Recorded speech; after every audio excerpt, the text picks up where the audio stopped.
Tuhan bersamamu. Dan bersama rohmu. Inilah Injil suci menurut Markus. Dimuliakanlah Tuhan.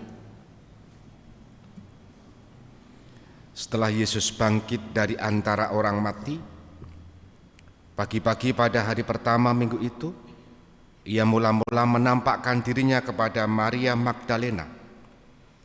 Daripadanya, Yesus pernah mengusir 7 setan.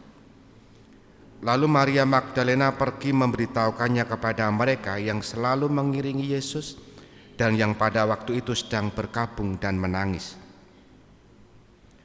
Tetapi ketika mereka mendengar bahwa Yesus hidup dan telah dilihat olehnya, mereka tidak percaya.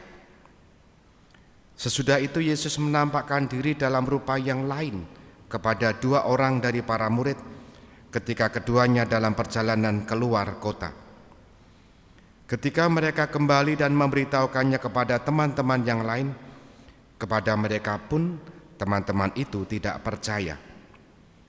Akhirnya, Yesus menampakkan diri kepada ke-11 orang itu ketika mereka sedang makan.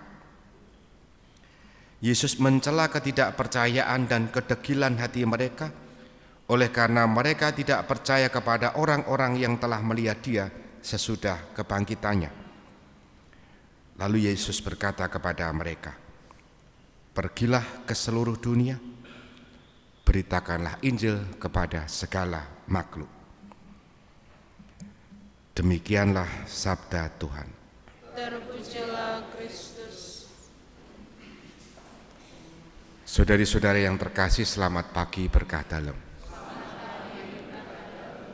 Di salah satu paroki puluhan tahun yang lalu, saya pernah menemukan salah seorang prodiakon yang menceritakan kisahnya mengapa dia akhirnya setelah tidak dipilih menjadi prodiakon pindah menjadi katekis. Dia bercerita bahwa ketika pertama kali ditunjuk oleh lingkungan untuk menjadi prodiakon, dia merasa sama sekali tidak mampu dan karenanya tidak mau.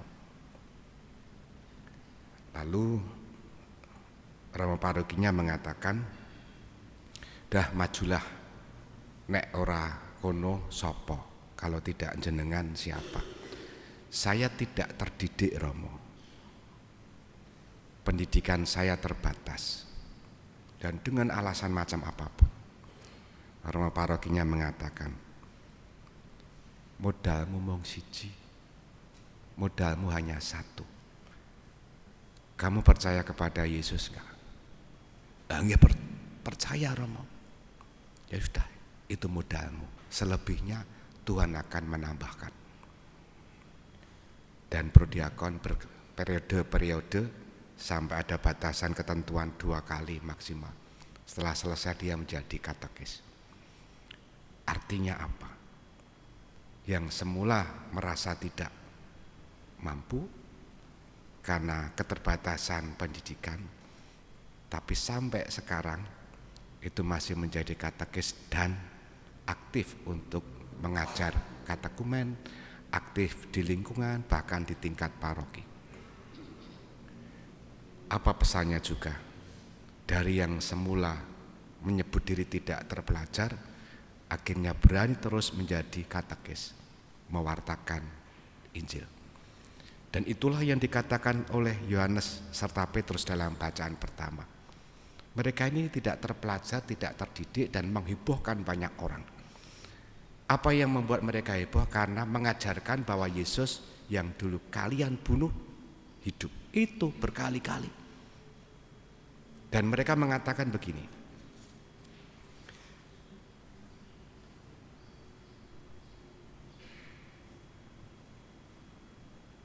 "Sebab tidak mungkin bagi kami untuk tidak berkata-kata tentang apa yang telah kami lihat dan yang telah kami dengar."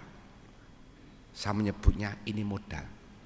Modal Petrus Yohanes dalam bacaan pertama dan juga murid-murid yang lain. Apa modalnya? Percaya kepada Yesus. Dan kepercayaan itu butuh waktu ternyata. Dalam bacaan Injil kita mendengar kisahnya, disebut sampai 3 kali Yesus memperlihatkan kepada murid-muridnya Semula Maria Magdalena, berikutnya kepada 2 murid dalam perjalanan ke Emmaus, dan yang ketiga ke 11 murid yang lain. Dan penampakan yang ketiga itu Yesus mencela mereka, kedegilan dan ketidakpercayaan kalian. Dikuatkan oleh Yesus mereka, dan mereka menyadari tidak mungkin kami tidak menceritakan apa yang kami lihat dan yang kami dengar.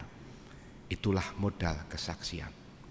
Gereja, saya dan Anda memiliki kewajiban yang sama, menceritakan apa yang kita imani. Bukan pertama-tama yang kita lihat, karena kita tidak pernah melihat Yesus bangkit, tapi kita mengimani apa yang pernah kita dengar. Dari mana kita dengar? Pewartaan Injil, kitab suci, dan para pendahulu iman kita. Tugas kita terus-menerus mewartakan Injil kepada siapapun yang membutuhkan pewartaan itu, apapun bentuknya. Kita hening sejenak.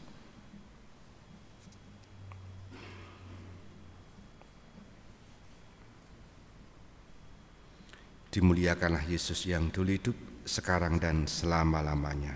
Amin.